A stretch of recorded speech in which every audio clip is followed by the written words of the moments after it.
untuk bukan untuk diangkat sesungguhnya, tapi digadang-gadang untuk menghantam kelompok yang mereka sebut sebagai fundamentalis. Itu ada dalam dokumen itu. Kemudian kelompok modernis yang digadang-gadang untuk nanti jadi pemimpin di dalam setiap negeri-negeri Muslim. Kemudian ada kelompok sekularis yang patut Muslim tapi sekuler, tapi ini pun tetap diwaspadai menurut dokumen. Jadi saya banyak memberikan itu juga kepada Habib Rizik kan.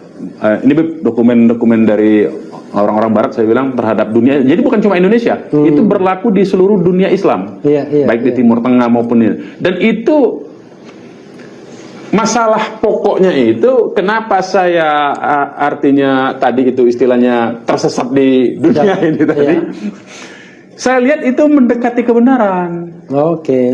Jadi ada dua dokumen ini, satu Sipil Demokratik Islam, satu Building Moderate Muslim, di mana di dokumen Building Moderate Muslim ini bagaimana strategi mereka merekrut anak-anak muda dari kalangan Islam ya untuk dijadikan baik dia sebagai kelompok tradisionalis maupun kelompok modernis untuk menghantami kelompok-kelompok yang disebut dengan fundamentalis ini, bahkan menentang penafsiran-penafsiran oleh kelompok fundamentalis katanya.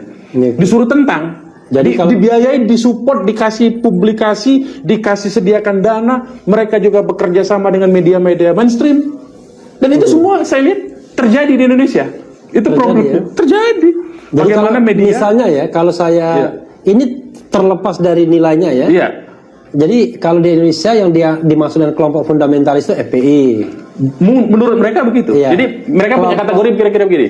Yang disebut fundamentalis kalau menyuarakan syariat Islam dan khilafah. Itu fundamentalis. Itu fundamentalis bagi mereka. Bagi mereka ya. Berarti FPI menyuarakan khilafah. FPI ini kan menyuarakan syariat Islam. Syariat Islam. Ya, khilafah kan ada di ininya, ada di anggaran dasar di visi misi. Kan itu yang diributkan oleh kelompok-kelompok yang nanti saya disebut itu sampai tadi. pada bagian itu ya, bagian politik FPI. Itu perlu penjelasan ini tuh.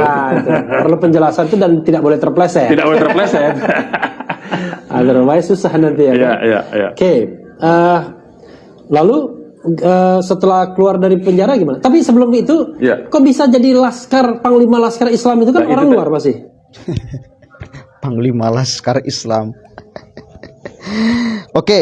Munarman barusan ngomong tentang dokumen ya dari AS katanya. Ini bahkan membagi-bagi kelompok Islam menjadi 4 macam, 4 bagian. Ya, FPI salah satu yang kemudian katanya dibenci oleh AS karena menyuarakan ingin mendirikan khilafah atau syariat Islam.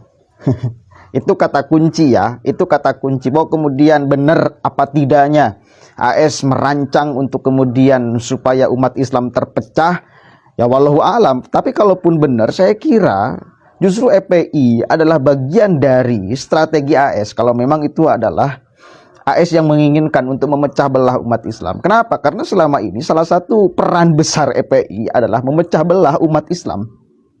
Jelas ini, jelas memecah belah. Jadi sesungguhnya yang dibiayai oleh AS untuk memecah belah umat Islam itu siapa? Ente Munarman nuduh siapa? Atau sesungguhnya memang ente yang sudah mendapatkan kocoran dana, lalu Anda kemudian tuduhkan kepada orang lain, tugas kalian memecah belah umat Islam, lalu Anda